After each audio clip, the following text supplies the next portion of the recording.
Welcome back to the PFC podcast. The views and opinions you are about to hear are the speakers and do not necessarily reflect those of anyone else. Now on to the podcast. Welcome back to the PFC podcast. This is Dennis, and today I'm talking with Mark on nutrition and critically ill patients. How you doing, Mark? I'm doing well, Dennis. Thank you for inviting me back. I appreciate it.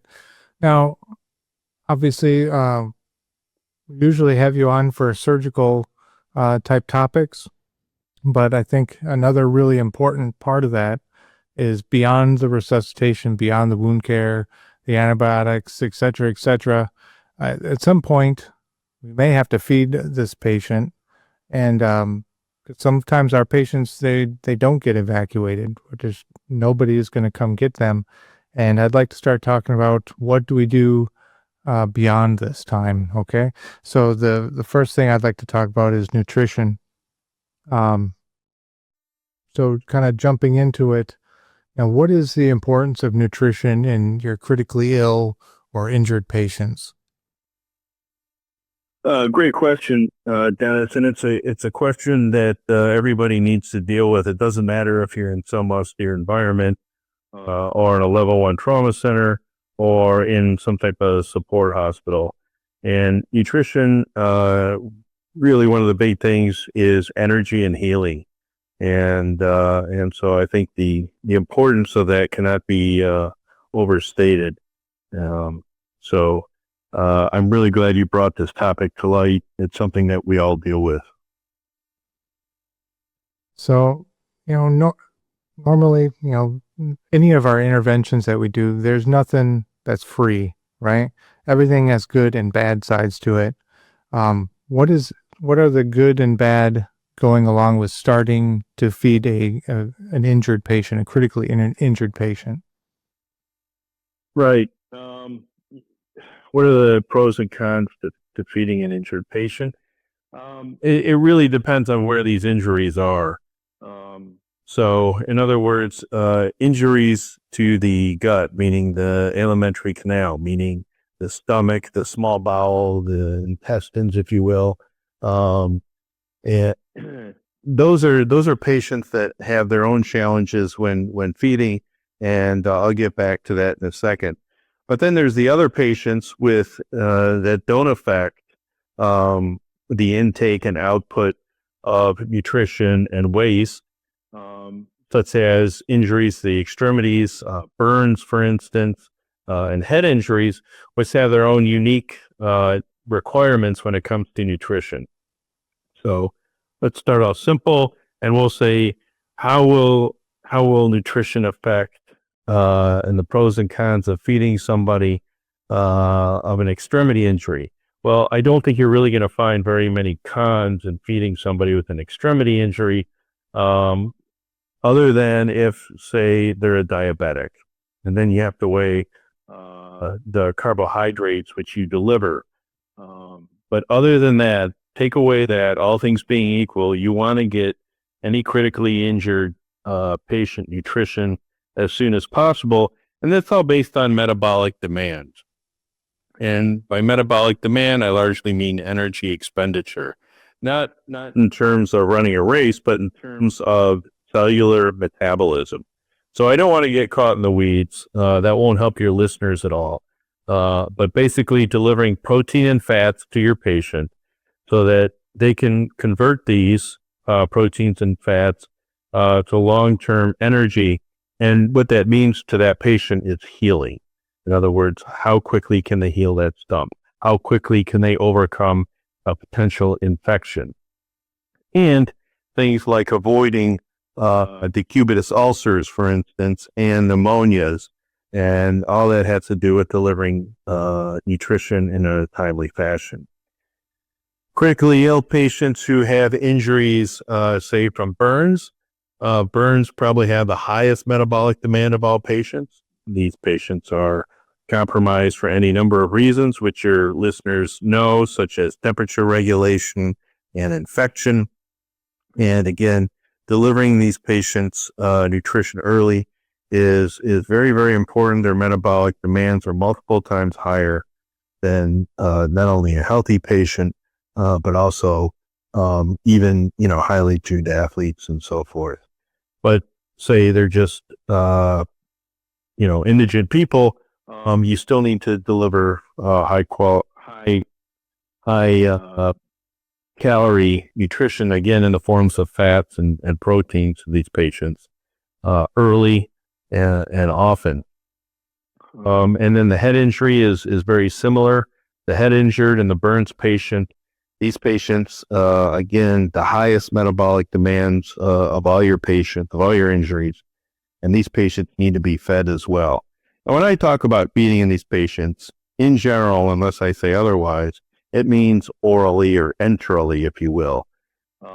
Now, there are times when you may not be able to feed them in the mouth. They may be unconscious, and you still need to get nutrition in.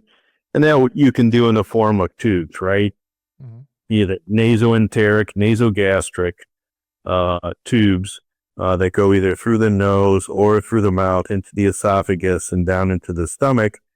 And in general, that's how you would feed these patients who are unable to be conscious enough to eat on their own. There are pluses and minuses with these tubes, and maybe that addresses part of your question: who and when can you feed? And these patients really need to have their head elevated. We talk about having their head elevated about 30 degrees. If you can't feed them with their head elevated, they have a very high risk of aspiration. These tubes keep the esophagus open, and they will reflux. All patients reflux and aspirate to some degree. And for the amount of volume you need to instill in these patients, again, mostly in the terms of proteins and fats. Remember, these are the ones that your stomach keeps around longer. It won't empty as quickly with proteins and fats in them. These are the ones that have a higher potential for aspiration. Now, in a hospital, for instance, we can get that tube into the jejunum, which is that second part of the small intestine, the first part being the duodenum. And these patients who are being fed directly into the jejunum have an exceedingly low risk of aspiration. Probably not something that you can do with prolonged field care. You have to be, or you should be, at a hospital. Once in a while, you can get lucky and a tube will make its way into the jejunum through peristalsis. But I don't know that a lot of folks carry a tube long enough to reach that area. So again, in general, for our conversation, we're talking about a tube that just goes into the stomach, and that's what we would call enteral feeding if they can't eat on their own. And I think those are so we talked about head injuries, burns, and extremities. And then there's pluses and minuses in patients who can be fed directly into the gut. Now, again, very, very few minuses feeding patients into the gut and injuries to the abdomen. However, there are patients that you may have who have things that are called fistula. And a fistula, for our purposes here, are where the intestine, whether it be the small bowel or the colon, are emptying onto the surface of the skin. And this generally happens with penetrating injuries, and the healing takes place where there is a leak from the intestine, which wears its way into the atmosphere. And that's what we would call an entero or colon atmospheric fistula. So enteroatmospheric fistula, a coloatmospheric fistula, same thing as an enterocutaneous fistula or a colocutaneous fistula. So I'll go over that slowly again. You have a penetrating wound to the abdomen. We can say a stab wound, or you can say a gunshot wound. The patient does not succumb to the wound itself, and over time, meaning a matter of days, the bowel, whether it's small or large, leaks onto the surface of the skin. If you were to feed these patients in an austere environment, so you cannot evacuate this patient in 3 to 5 days, but now you're sitting on them. Maybe they're coalition forces or something along that nature, and you can't operate on them. It's impossible to evacuate them for whatever the reason. And all of a sudden you see either foul smelling or foul looking material leak through the skin. These are fistula. And if you feed them, you get more output. Why is that bad? That's bad because A, it's horrific for the skin. It breaks down the skin and it makes a small wound a big wound. And 2, you're losing a lot of fluid. And if it's small bowel fluid, you're losing a lot of nutrients, meaning you're losing vitamins, minerals, salts, and digestive enzymes and digestive detergents, if you will. In other words, bile, which breaks down fats and so forth. So it's really deleterious to get a fistula. Even in the best of situations, the morbidity and mortality can be almost unreasonably high. And if that occurs in a austere environment, you could, these patients will not do well. Right. Well, that's definitely a lot more complicated than I thought. I was just thinking of aspiration risk. Yeah. So, many academic centers, these patients spend a long time potentially in the ICU and also on the floor, and you come up with various means of dealing with these fistula. And one way is to feed them through their veins or their IVs, if you will. We call that parenteral nutrition or total parenteral nutrition. Or they go back to surgery and you try and repair it. And you certainly can do that, and it's certainly been successful. But just like life, when you do choose to take these patients back to the operating room to repair a fistula, timing is everything. So, and that has to deal with anticipating inflammation, anticipating its ending, and then a very, very patient surgeon who is willing to care for that patient, because that patient and you have just formed sometimes an albatross-like bond for weeks, potentially months. So other than fistulas, potential for aspiration, you mentioned sitting up the head of the bed. Obviously, you're talking about just the shoulders, not their actual head. But does that, by sitting them up, does that alleviate the risk or for aspiration? Yeah. So does it alleviate it? It doesn't mitigate it. It doesn't make it zero. It decreases the risk. Okay. Right. So you and I aspirate all night long, right? But that's micro aspiration, and that tends not to affect us in the least. We're talking about aspiration such as more than water brash, more like vomitus, meaning the lower esophageal sphincter is a physiologic sphincter. It's not a true sphincter. And so it opens and closes throughout, the day and evening and so forth.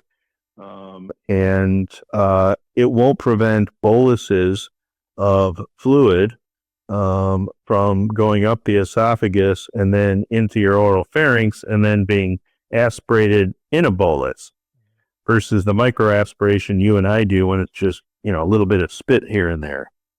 And being intubated or trached does not prevent that.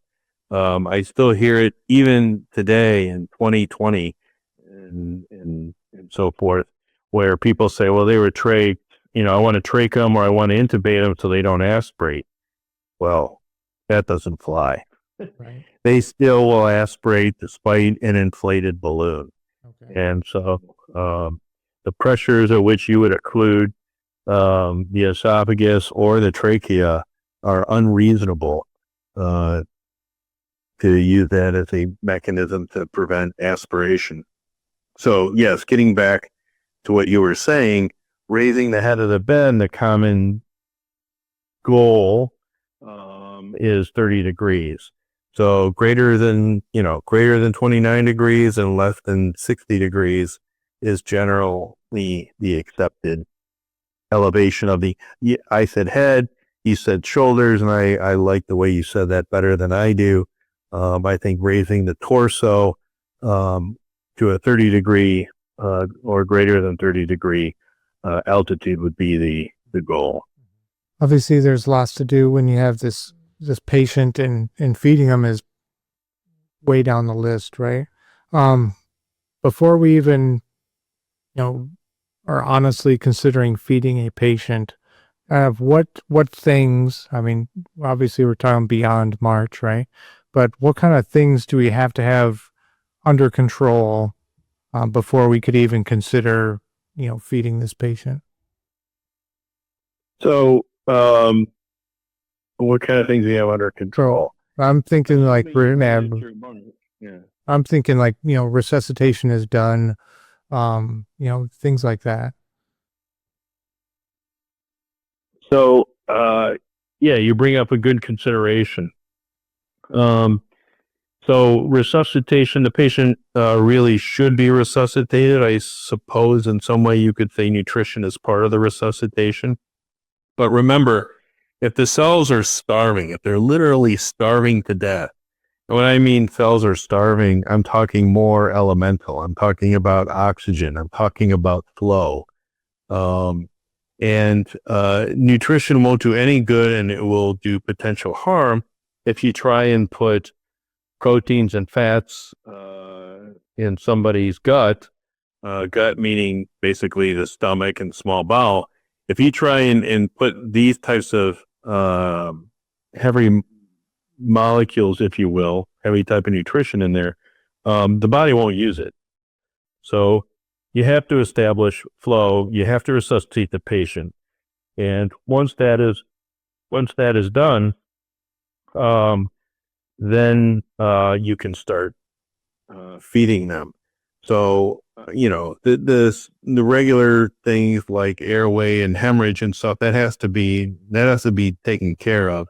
And in general, we want to start nutrition within 24 to 36 hours of a critical injury or a critical illness. Okay.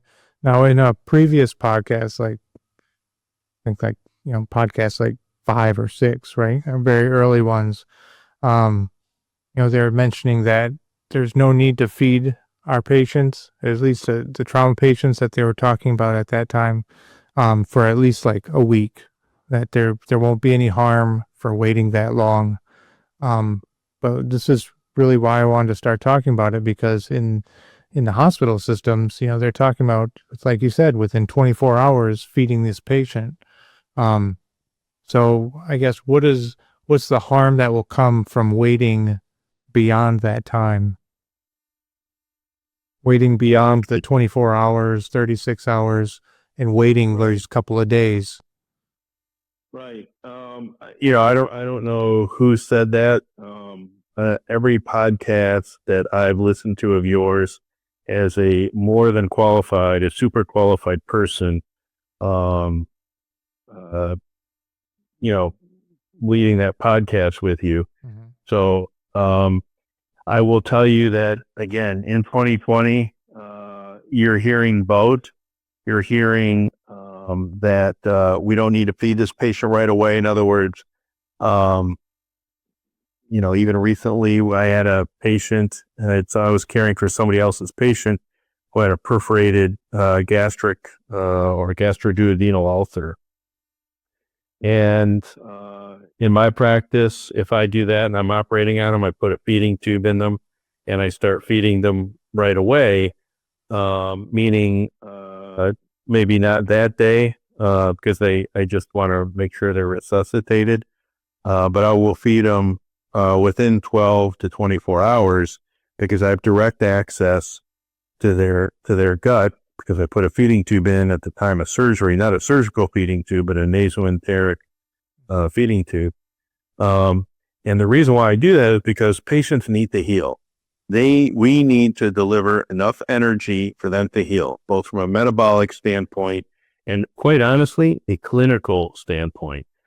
So sometimes, we're gilding the lily. Sometimes we're threading the needle by doing these things because they're the right thing to do, along with 10 other things. What I'm talking about is there is a clinical benefit, meaning a measurable benefit for these patients if you feed them early.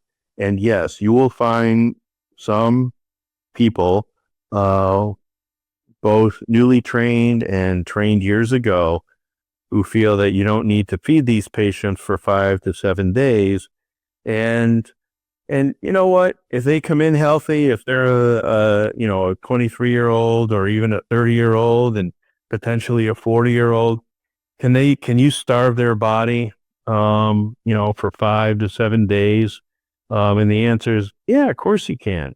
And if they come in healthy, they've been eating, their nutrition was optimized prior to whatever event that brought them in, will they do okay? And the answer is yes. A majority will do okay. And there's a minority who will not do okay. They'll have prolonged hospital stays. They'll have complications. Maybe they'll have 1, maybe they'll have 2, maybe they'll have 3, and they will pay for it. So, like everything else we do, probably in life, I was going to say in medicine, but probably in life, there's, like you said, there's risks and benefits. And I tell my patients exactly what you brought up, is that everything we do and everything we don't do carries risk. And it just depends on what side of that risk you want to be on. So for $20, I put a feeding tube in, and for another $20 for, maybe a day, I give them nutrition, and I rarely, if ever, see any risk. I shouldn't say that. I rarely, if ever, have seen any deleterious or adverse event come from feeding my perforated ulcers early. Or I shouldn't even say early, timely, within 12 to 24 hours. So what do you do about your soldier that gets injured downrange, or coalition forces, or families, or indigent people there who are injured that you're caring for? And the answer is, if you have the means, I would go ahead and feed them. Yep. All things being equal, all these risks we talked about, and the knowledge and the ability to feed them, if you have a choice between feeding and not feeding, you feed them within 24 to 36 hours. And if you don't, it's a risk, and you may get away with it. But if they are not nutritionally replete, if they're not resuscitated, and you wait that 5 to 7 days, somebody's going to pay the piper, whether it's the patient or the patient and the surgeon, or the patient and the medic, or the patient and the nurse. They're going to bring you with them. They're going to bring you down with them, because nutrition is the currency of healing. Yeah, no, very good. And obviously we're talking about the medical benefits of this. There's also a logistical side. There's, there are many other aspects of it, and whether, one medic decides to do it or not to do it, he's going to have to make that decision, taking all the factors into play, to actually come up with what's the right thing to do. So it might be another plug for telemedicine.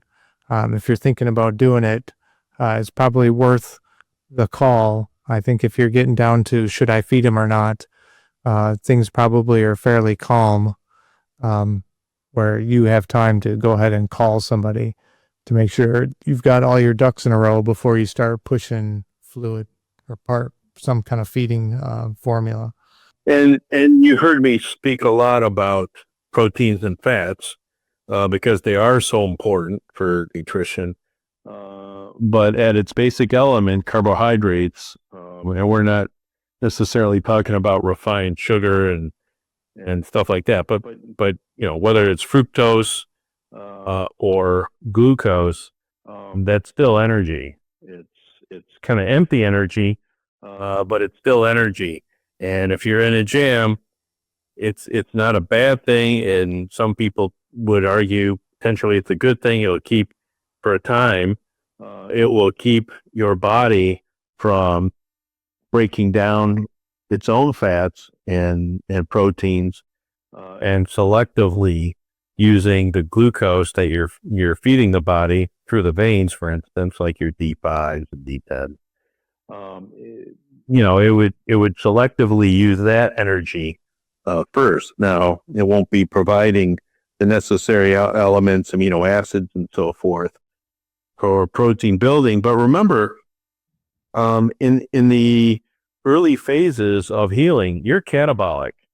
And I think that's an important understanding for medics, non-medics, anybody who's caring for a critically ill patient at home or away, is you are catabolic. And there's really very little you can do to make these patients anabolic. And what I mean by catabolic is you're constantly breaking down, the body is constantly breaking down its fats and proteins, and using all of those for energy in the initial phases of critical illness. And it's not till farther on down the road where the body becomes anabolic. We all think of anabolism or anabolic like steroids, like football players and athletes, performance enhancing drugs, stuff like that. But anabolic just means that the body's putting itself back together. And so what can we do in those early phases? And, we've looked at supplying patients with testosterone and its synthetic analogs, oxandrolone and so forth, human growth hormone. And really these have provided some benefit in pediatric patients and adult patients. We haven't seen the outcomes in converting our catabolic critically ill patients into an anabolic patient until you get this muscle wasting. And along with that, you get the cubitus ulcers and things like that, which are really a problem, both from a wound aspect as well as a protective barrier for infection. I remember Christopher Reeve, he died from an infected decubitus ulcer. And so getting these patients anabolic is very difficult. And really the only anabolic hormone, if you will, during the early phases that we all have and have access to is insulin. But insulin has its own issues when delivering that exogenously as well. So this catabolic state, is that from the stress response, or is it just a combination of the inflammatory response and kind of all these things? I guess I'm trying to think, when we in medicine, try and force the body to change from what it's doing, it's either very difficult or impossible, or it ends up with a really bad outcome. I'm wondering if it's not the body doesn't do that on purpose to make it catabolic, so that it reprioritizes the thing, I guess, functions within the body. Yeah, no, I like the way you think about it, and I like the way you're asking me to clarify that, because it is not, the body does do it on purpose. The body absolutely does it on purpose. Analogous to like cancer, right? Cancer is just healing over and over and over again in an uncontrollable fashion. And the body does that on purpose, even though it doesn't really make sense, because eventually that cancer kills the body. So it's not beneficial. So let's move away from cancer entirely and understand that the inflammatory state and the catabolic process, they go hand in hand. In the end, it doesn't, the body is trying to harness all the energy that's available, whether it's exogenous energy, meaning getting fed, exogenous meaning outside the body. So getting fed through feeding tubes or orally or parenterally through the vein, anything that's available. And so if it can get enough energy from that standpoint, exogenously, then it's going to turn on itself and it's going to rob the body for energy, glucose, glycogen stores from muscle and fat and the organs, the liver. It's going to do whatever it can so that it can restore itself to its original milieu meaning, mixture of things, where the body was in a more or less a homeostatic state. So all of that is fancy garbage words for saying the body's just trying to get to where it started from. And in order to do that, it's gonna use whatever's available, whether it's food or the substrate of the body itself, meaning muscle and fat. Mm-hmm. All right, Mark, you sold me. On this patient, I'd like to feed him. Okay. I think, I'm hearing bowel sounds. The patient's passing gas. So I'm thinking that he can accept it. I guess so. How do I go about setting this up? I don't have the ability to, Can we take a step before that? I hate to interrupt you, Dennis. That's all right. But I do want to hit on a couple of things that you just brought up just now. And you said that the patient has bowel sounds and they're passing flatus. Mm-hmm. So from a more or less an academic standpoint. So for number one, bowel sounds, they come from the stomach and they come from the colon. So what you're, I think, referring to is they don't have an ileus. An ileus, in its most layman terms, is when the gut goes to sleep, right? Right. And so, which is a little different than a gastric ileus or gastroparesis, meaning that the stomach itself has fallen asleep. And all this means is that there's no peristalsis in the gut, right? Mm-hmm. And peristalsis is the natural locomotion of aboral feeding. In other words, from the mouth to the anus, if you will. Okay. So when we take a bolus of food, say a hamburger, we chew it, right? And we macerate it and it goes down the esophagus into the stomach. The stomach turns solid into liquid. That's what it does. And it keeps things around until it gets it liquid. And then it sends it down to the duodenum, which has enormous absorptive capacity. And from the duodenum, it goes down the small bowel through multiple feet of small bowel, and certain nutrients are pulled into the intestine, into the lining of the intestine, and then eventually into the bloodstream and onto the liver.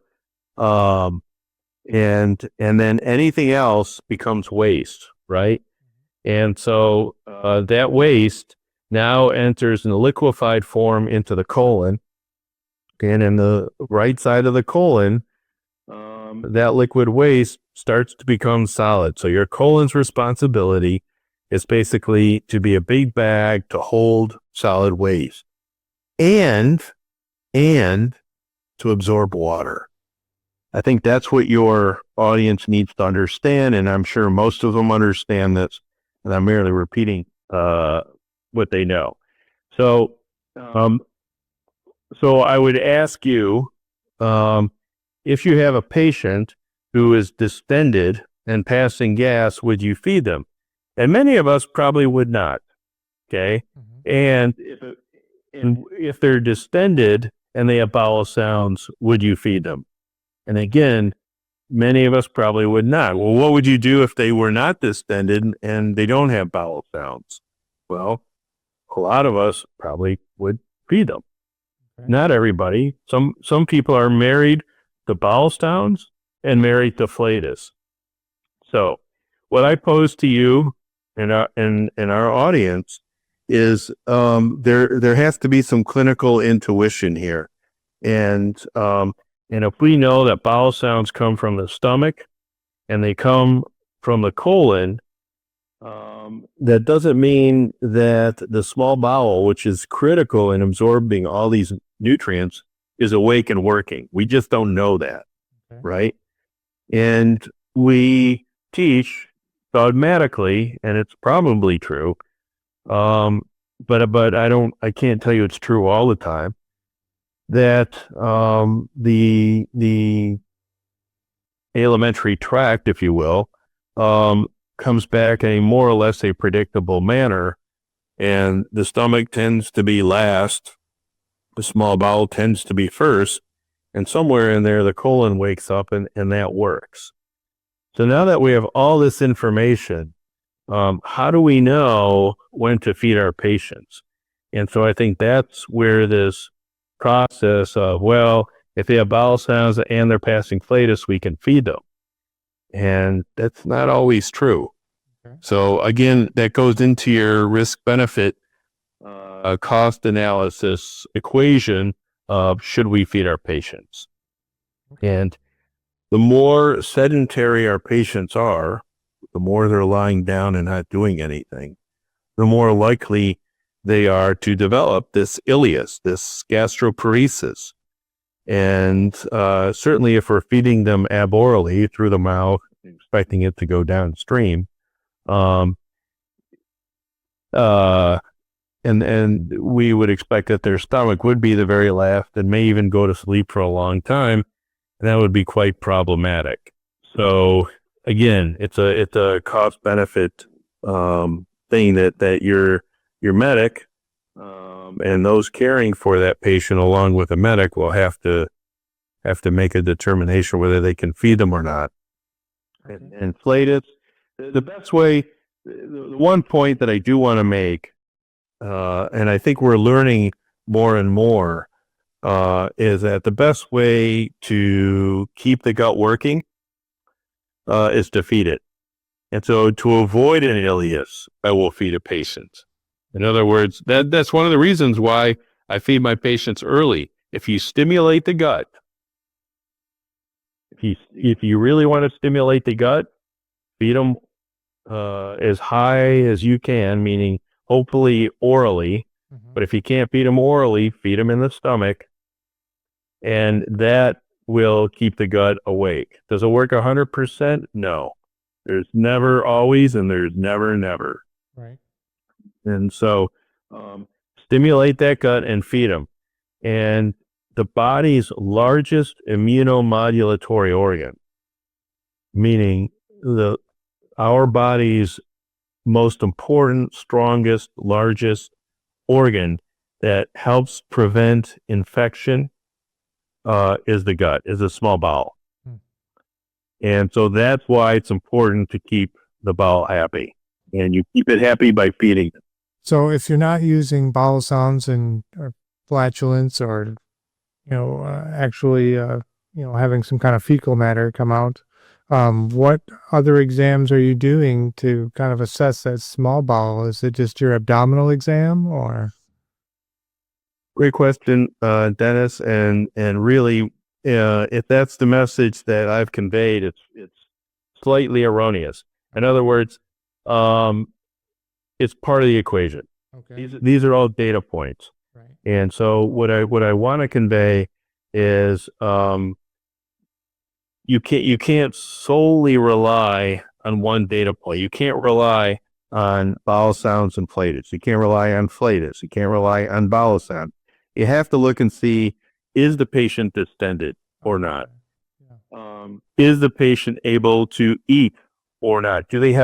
Are they hungry or do they have an appetite? Mm-hmm. Right? So hungry means, basically, are they starving or not? And appetite just means, does the sensation of food have a response? Is there something that they want in particular? Do they want a payday, a Babe Ruth, a vegetable, a fruit, or a steak, and so these are things that you can use to evaluate whether they're ready to eat or not.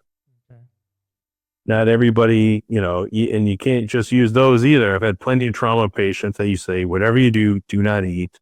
We'll feed you tomorrow. We'll feed you in a couple of days. And yet they find some way of conning some nurse or tech or friend from home to bring them food, and it's not a good outcome. Right. So it's all those things together, and that's why your medics are medics. That's why our nurses are helpful, and everybody gets a say and has an opinion. Ultimately, somebody's going to have to make a decision, but sometimes the patient isn't cooperative or just tries to override those decisions. Right. Okay. So, I mean, just looking at myself, other than patients who have said, I am hungry, and I know that they've been resuscitated and their mental status is great and things like that. Like, okay, here, I'll get you a snack. Other than people like that, I've never had to feed anybody who's been unconscious and in a critically injured, right? Right. So let's say, we get to warm and fuzzy, like we have this critical patient. He's been severely injured. But we're leaning on the side of we'd like to feed him. Okay. We think it's safe to at least attempt it. We have an NG tube because the patient cannot talk or indicate he's not aware enough. What do you feed him? I mean, I don't have pre-made solution, right? Right. So you do your best to get something that will pass through that tube that won't clog the tube.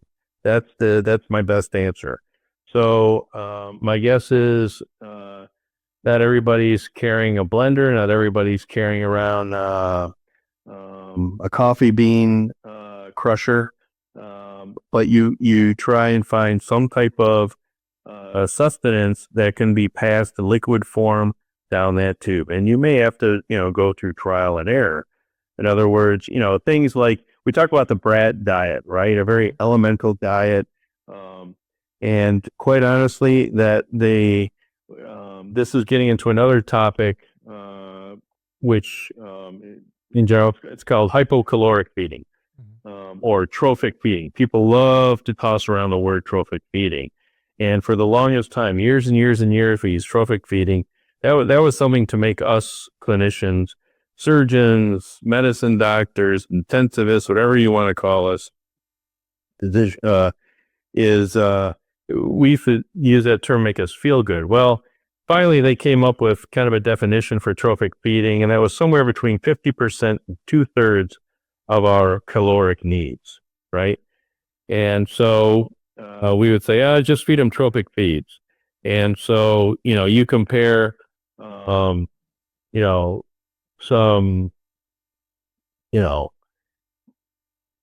280-pound lean door crusher, and you compare, some administrator, those two body habituses, and what's trophic for them? Well, I don't know. And does it really matter in that initial phase of nutrition? So my answer to you, Dennis, for your question is, I start off really low, really slow, and I give them hypocaloric feeds. And hypocaloric feeds meaning just a bare minimum, just to where the fluid is colored, So whether it's, bananas that have been, pounded down into liquid with a little bit of D5 or just maybe plain water. And if it's down a tube, maybe normal saline is fine. Just not a lot, just something to liquefy and make it thin enough to pass through that tube. And for 24 hours, it's going down that tube somewhere between, you pick a number between 10 and 20 milliliters an hour. Okay. And again, that's probably just enough to stimulate the gut. So if we look at hypocaloric feeds or trophic feeds, if you will, is there any benefit to that? And the answer is, yes, we think so. The nutrition literature is full of point counterpoint. For every paper you find pro, you'll find at least one or two con. And we go in circles a lot, and I think we fall on the best practice, most logical guidelines for that. And I know I introduced you to the ASPEN guidelines. And in Europe, they're the ESPEN guidelines, the American Society of Parenteral and Enteral Nutrition, or in Europe, the European Society of Parenteral and Enteral Nutrition. And this will give you, the best evidence to date, and the guidelines are like any other guidelines. The majority chest pounders and table pounders write these guidelines and have, recommendations based on, level of evidence and grade of recommendation to proceed with, whatever it is you're looking for. So your patient that you presented would get, some type of bananas, and who knows, maybe rice and, toast and whatever you can macerate or liquefy and get down that tube at a very low rate for the initial, 24 hours or so. Maybe it's 48, just to make sure that the gut's working. And if they do aspirate, you're there for them. It's time. You know what to expect. You're doing the basics, like you said. The torso's elevated. You're doing the best you can. Mm-hmm. If they're unconscious, they won't be able to tell you that they're nauseated. But if their abdomen gets distended, to stop. And you wait, and eventually, things will happen. They may pass gas. They may have a stool. Things like that. Okay. So it's not critical that you get them to their goal nutrition right away. Feeding them, that 50% to 2/3 in, the next several days is perfectly adequate. And it may be trial and error. Some days are good, some days are not. Getting them to be up and moving, if at all possible, is enormous. That's really good. And if you can't, at least you're providing the basic elements, and you're actually barely providing any elements in that first 24 to 48 hours, 24 to 36, what have you, when you're giving them that very little 10 to 20 milliliters an hour of some type of nutrition. Okay. So you don't just go straight for the protein powder down the tube? No. Protein powder is another way of giving, really good nutrition. What's going to happen is if your patient, for instance, has not been fed, say in that 5 to 7 days, remember the small bowel under a microscope looks like a shag carpet, a healthy small bowel. Now, if you looked at that small bowel under the microscope, in that kind of 7 to 14 day mark, that shag carpet has gone to indoor-outdoor carpet to basically a smooth floor, if you will. Mm-hmm. And so, without the absorptive capacity of that shag carpet, the proteins and fats will not only will they not be absorbed, but your patient will have the squitters. Okay. They will put out volumes of stool. And with that, they lose all kinds of electrolytes. They lose potassium, and probably, arguably, more importantly, they lose the ability to retain fluid, and they become dehydrated, and that's obviously very bad. So, if you feed your patient proteins and fats right away after a prolonged fasting period, you're really going to run into problems with electrolytes and fluids. Yeah. The other thing, Dennis, I was going to say, we're starting off at 10 to 20 milliliters an hour.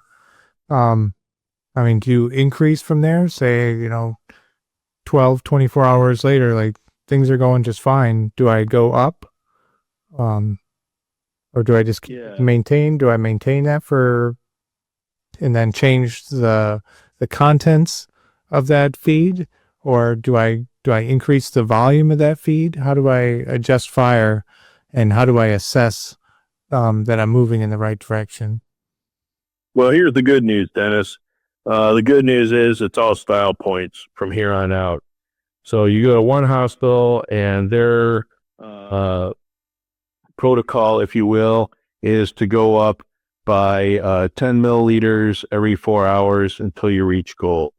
And you go to another hospital and it's go up by 20 milliliters an hour until you reach goal.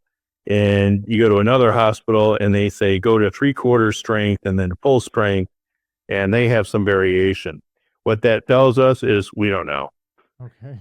So again, it's trial and error. It's style over substance, and depending on your patient's needs. So a burn patient, tends to need a lot of fluid. I would be pushing more towards increasing fluid than I would say a patient who has a bad crush injury and got a massive resuscitation and needs to autodiurese. And again, autodiuresis comes when the proteins in the blood and the vessels have sealed and the oncotic pressure rises and, they start urinating. You don't want to give somebody who's already gone through a big resuscitation and who's now starting to give back fluid. You don't want to give them more fluid. Mm-hmm. Right? Right. So then those are the patients I tend to increase the concentration of the enteral feeds and see what we can do about keeping fluid, minimal fluid going in. Okay. So starting off on the brat diet, and you do that for a day or two, do you then start incorporating some kind of protein with that, or? Yeah. And I think you hit the nail on the head. I think one of the great ways of doing that downrange is to get them protein powder and mix that in there so they do have the proteins and fats. So the other thing that I wanted to add was we never discuss like parameters, like, well, how much protein is good protein. And in general, in these patients who are stressed, should get somewhere in the vicinity upwards of 1.5 to 2 kilocalories per kilo per day. So that's how you can judge how much.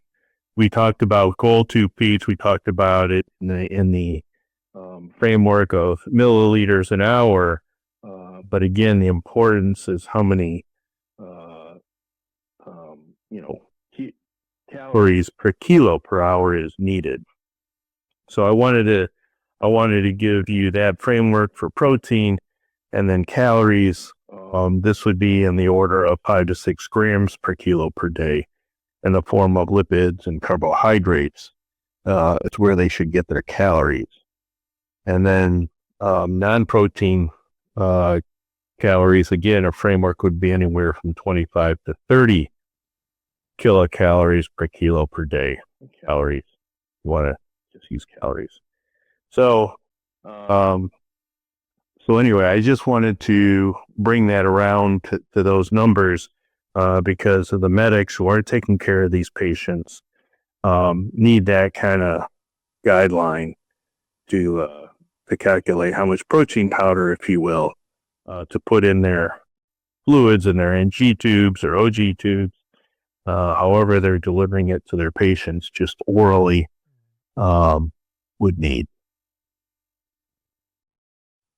Now, how do you assess? So I can, obviously, I'm giving him 20 mLs an hour. I've been doing it for a day and he hasn't thrown up yet. What am I doing for an assessment other than, he hasn't puked, so I must be doing good. Am I just continuing that assessment for bowel sounds and looking for a distended abdomen? How do I know I'm moving in the right direction? Yeah. So it's not going to be measured over minutes or hours. It's going to be measured over days and weeks. And that's the hard thing for us to understand sometimes. And it's also measured by the things that are not happening. In other words, they're not getting pneumonia. They're not getting decubitus ulcers or soft tissue injuries.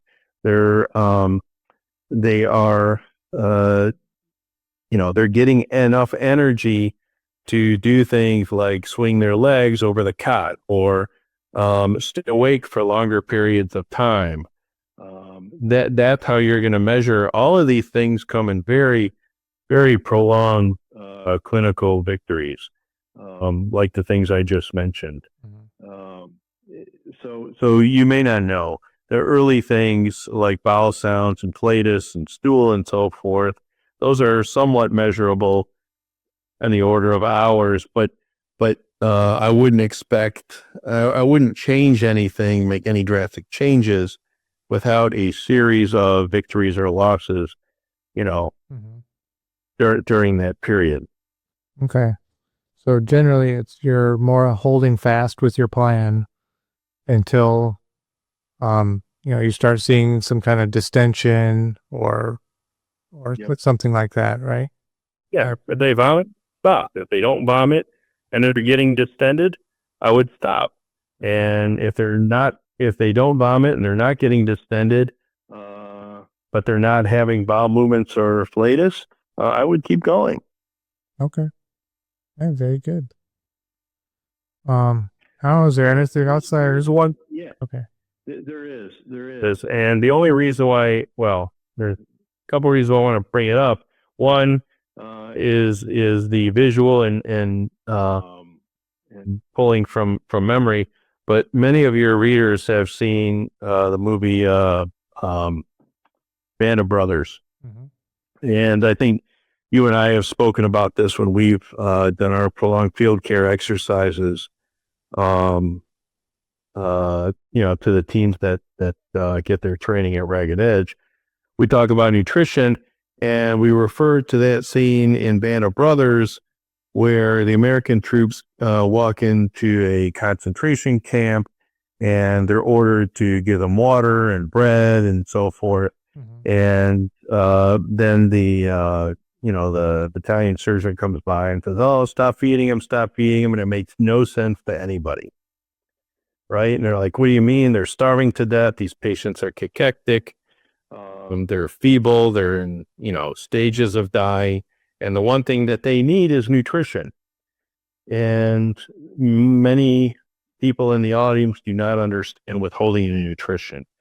And basically what that gets to is that, yes, these patients are starving, but if you feed these patients food high in calories, in particular carbohydrates like bread, what happens is it changes the way the cells take in nutrition and depletes the cells of phosphorus.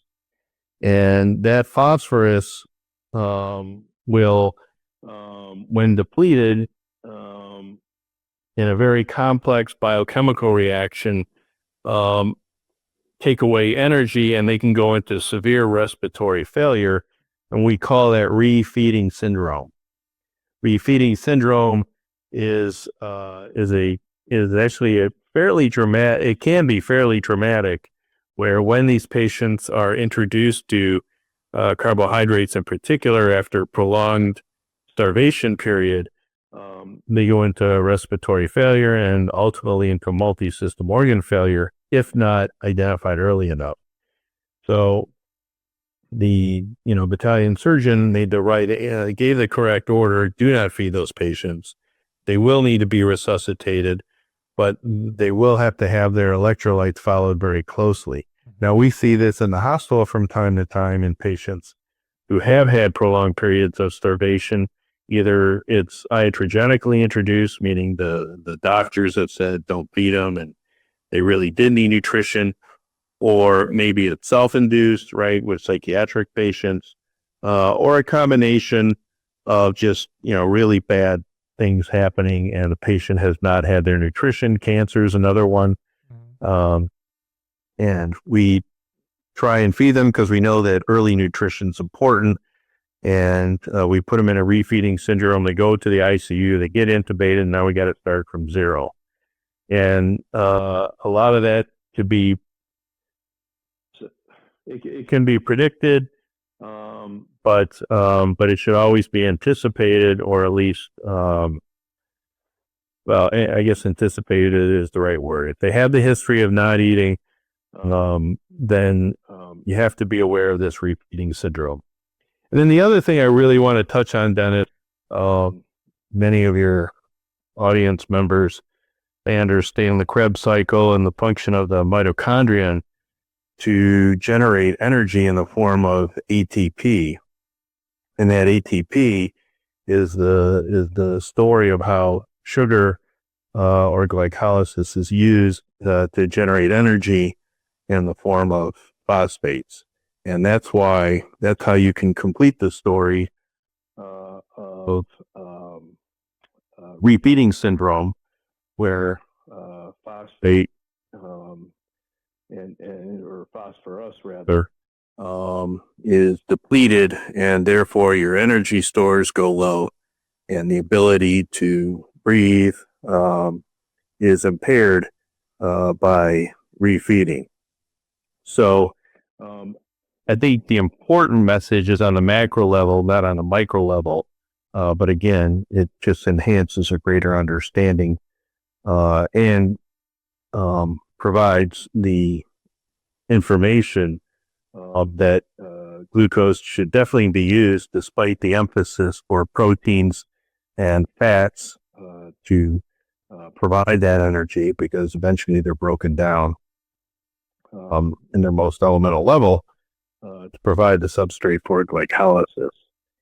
What kind of timelines are you talking about for the refeeding syndrome? I mean, it's not like a day or two. No. We're talking really prolonged fasting. We're talking kind of past the 7-day mark, where you're getting close to the 14. Okay. Your body's really, really starving. So you can be fat and malnourished, right? I don't think you're allowed to say fat anymore in this world. That's okay. Nobody listens anyway, so. You can meet the insurance requirements for a high BMI and be obese and still starve. Yeah. You laugh, but you would be surprised at the things you get called out for. Right. Yeah. We're very sensitive. Yeah. Yeah. So anyway, so my point is yes, your body can be starving, and yet you can weigh more than the insurance companies allow you. Yeah. And you could go into refeeding syndrome. But in general, those patients will start drawing from their, fat stores, muscle stores.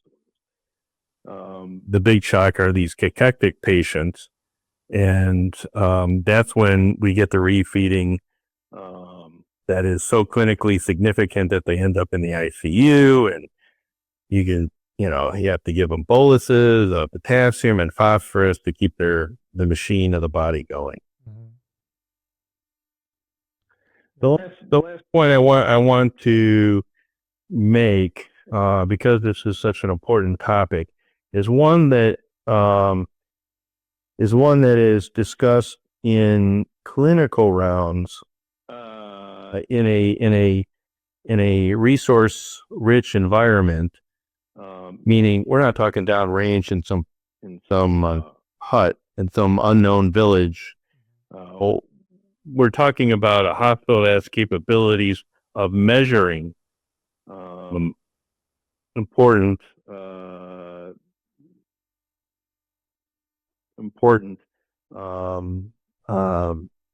contents of the blood, and that is the concept of these acute phase proteins to see if a patient is nutritionally replete or not. Replete meaning replenished, and that is the acute phase proteins of albumin, prealbumin, transferrin, retinol binding protein, and so forth. These are proteins in the blood that people often refer to see if their levels are high enough such that they are nutritionally starving. So if you think about a patient that needs to be in a hospital, there's probably a reason, right? And that reason can be anything from injury to infectious reasons of various sorts, trauma, the need for surgery, things like that. What happens when there's inflammation is these acute phase proteins, retinol binding protein, transferrin, albumin, and prealbumin. People love to talk about albumin and prealbumin as being markers of nutrition. Unfortunately, this cannot be a more erroneous goose chase. So when you have inflammation, when you have trauma, when you have illness, when you have infectious disease, when you have fistula, when you have ad nauseum, you pick, it drives these acute phase proteins down very quickly. Mm-hmm. And so even when their levels are low, that doesn't mean that they're nutritionally replete. That just means that there's enough inflammation that those numbers are down. So what many people will refer to is, well, we need to feed them because their mortality is high if their nutrition is low. And the answer is, you're absolutely correct. We do need to feed them. Right. The metabolic demand is super high, but because those numbers are low, has very, very little, if anything, to do with nutrition. Yes, in a patient who's at home, who's cachectic, yes, those numbers will be low. That's yes, absolutely. But just because there's inflammation, those numbers will be low as well. And yet they have a history of being totally normal, totally healthy before they got in that car crash. So if you start getting those numbers and they're low, does that mean that they weren't eating or they're nutritionally starving? The answer is absolutely not. Right. What that goes to say is we should feed our patients in a timely fashion. In general, those patients should be fed, all things being equal, within 24 to 36 hours. There are those patients who will fall out of that, and those are patients who have a disrupted gut. For some reason, you don't have to feed those patients right away because you may be adding to their morbidity, but those are the one-offs. Right. Right. Now, I guess when you're, kind of quantify disruption, somebody has, small holes through the abdomen, will they feed those patients or not? No, nope. They need some type of definitive treatment before you feed them, because all you're doing is promoting more fluid spillage into the abdomen or into the atmosphere. Okay. All right. So essentially the cutoff is as long as they have an intact GI system, they've been resuscitated, and you've put some kind of, safety measures in place as far as reducing the risk for aspiration. There's no real great reason to not try to start feeding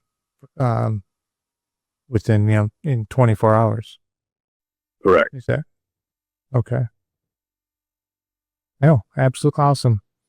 Is there anything else you can think of?